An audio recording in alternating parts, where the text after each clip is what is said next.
As stated in Modern Money Mechanics, of course they, the banks, do not really pay out loans from the money they receive as deposits. If they did this, no additional money would be created. What they do when they make loans is to accept promissory notes, loan contracts, in exchange for credits, money, to the borrower's transaction accounts. In other words, the $9 billion can be created out of nothing simply because there is a demand for such a loan and that there is a $10 billion deposit to satisfy the reserve requirements. Now, let's assume that somebody walks into this bank and borrows the newly available $9 billion. They will then most likely take that money and deposit it into their own bank account. The process then repeats, for that deposit becomes part of the bank's reserves. 10% is isolated, and in turn 90% of the $9 billion, or $8.1 billion, is now available as newly created money for more loans. And of course, that 8.1 can be loaned out and redeposited, creating an additional 7.2 billion, to 6.5 billion, to 5.9 billion, etc. This deposit money creation loan cycle can technically go on to infinity. The average mathematical result is that about $90 billion can be created on top of the original $10 billion. In other words, for every deposit that ever occurs in the banking system, about 9 times that amount can be created out of thin air. Money jitters. Ask the obliging Bank of America for a jar of soothing instant money, M-O-N-E-Y, in the form of a convenient personal loan. So, now that we understand how money is created by this fractional reserve banking system, a logical yet elusive question might come to mind. What is actually giving this newly created money value? The answer? The money that already exists.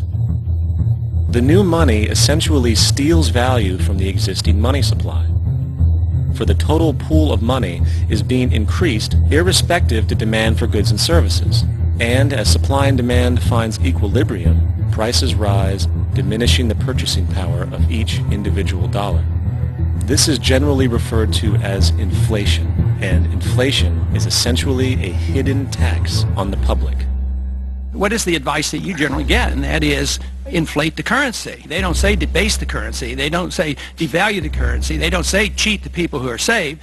They say lower the interest rates. The real deception is when we distort the value of money. When we create money out of thin air, we have no savings, and yet there's so-called capital.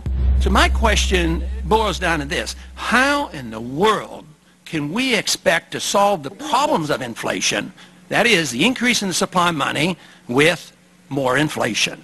Of course, it can't. The fractional reserve system of monetary expansion is inherently inflationary. For the act of expanding the money supply without there being a proportional expansion of goods and services in the economy will always debase a currency. In fact, a quick glance at the historical values of the US dollar versus the money supply reflects this point definitively, for the inverse relationship is obvious. $1 in 1913 required $21.60 in 2007 to match value. That is a 96% devaluation since the Federal Reserve came into existence. Now, if this reality of inherent and perpetual inflation seems absurd and economically self-defeating, hold that thought, for absurdity is an understatement in regard to how our financial system really operates. For in our financial system, money is debt. And debt is money. Here is a chart of the U.S. money supply from 1950 to 2006. Here is a chart of the U.S. national debt for the same period. How interesting it is that the trends are virtually the same. For the more money there is, the more debt there is. The more debt there is, the more money there is. To put it a different way, every single dollar in your wallet is owed to somebody by somebody. For remember, the only way the money can come into existence is from loans. Therefore, if everyone in the country were able to pay off all debts, including the government, there would not be $1 in circulation.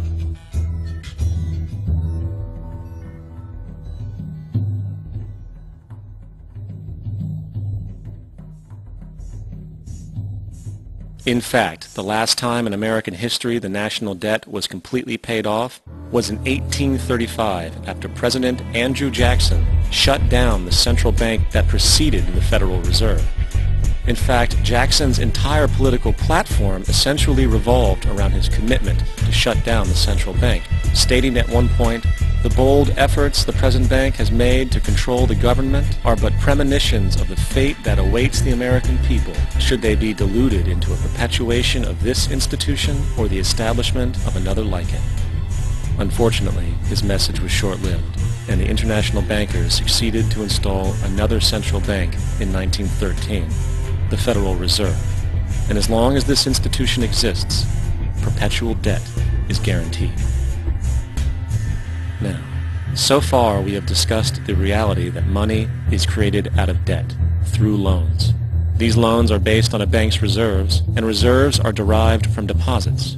And through this fractional reserve system, any one deposit can create 9 times its original value, in turn debasing the existing money supply, raising prices in society. And since all this money is created out of debt and circulated randomly through commerce, people become detached from their original debt, and a disequilibrium exists where people are forced to compete for labor in order to pool enough money out of the money supply to cover their costs of living.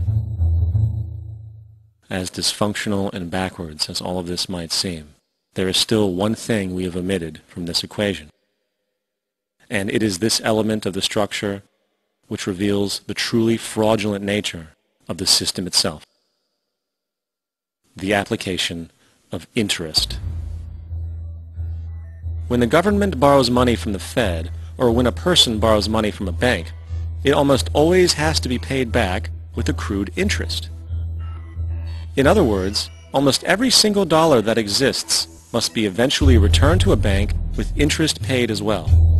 But if all money is borrowed from the central bank and is expanded by commercial banks through loans, only what would be referred to as the principal is being created in the money supply.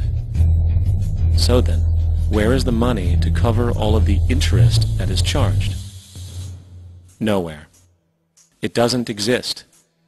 The ramifications of this are staggering, for the amount of money owed back to the banks will always exceed the amount of money that is available in circulation.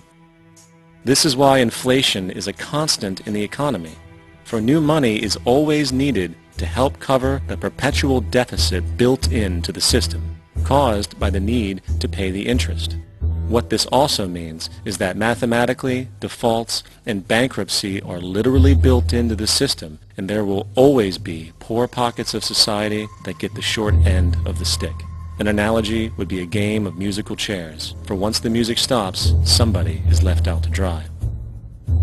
And that's the point. It invariably transfers true wealth from the individual to the banks. For if you are unable to pay for your mortgage, they will take your property. This is particularly enraging when you realize that not only is such a default inevitable due to the fractional reserve practice, but also because of the fact that the money that the bank loaned to you didn't even legally exist in the first place. In 1969, there was a Minnesota court case involving a man named Jerome Daly, who was challenging the foreclosure of his home by the bank which provided the loan to purchase it. His argument was that the mortgage contract required both parties, being he and the bank, each put up a legitimate form of property for the exchange. In legal language, this is called consideration.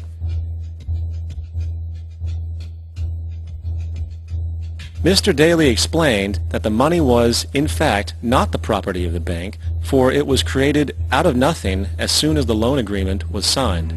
Remember what modern money mechanics stated about loans? What they do when they make loans is to accept promissory notes in exchange for credits.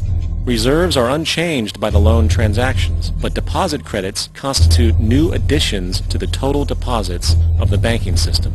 In other words, the money doesn't come out of their existing assets. The bank is simply inventing it, putting up nothing of its own, except for a theoretical liability on paper. As the court case progressed, the bank's president, Mr. Morgan, took the stand, and in the judge's personal memorandum, he recalled that The plaintiff, bank's president, admitted that, in combination with the Federal Reserve Bank, did create the money and credit upon its books by bookkeeping entry. The money and credit first came into existence when they created it. Mr. Morgan admitted that no United States law or statute existed which gave him the right to do this. A lawful consideration must exist and be tendered to support the note. The jury found that there was no lawful consideration, and I agree. He also poetically added, "Only God can create something of value out of nothing." And upon this revelation, the court rejected the bank's claim for foreclosure, and Daly kept his home. The implications of this court decision are immense.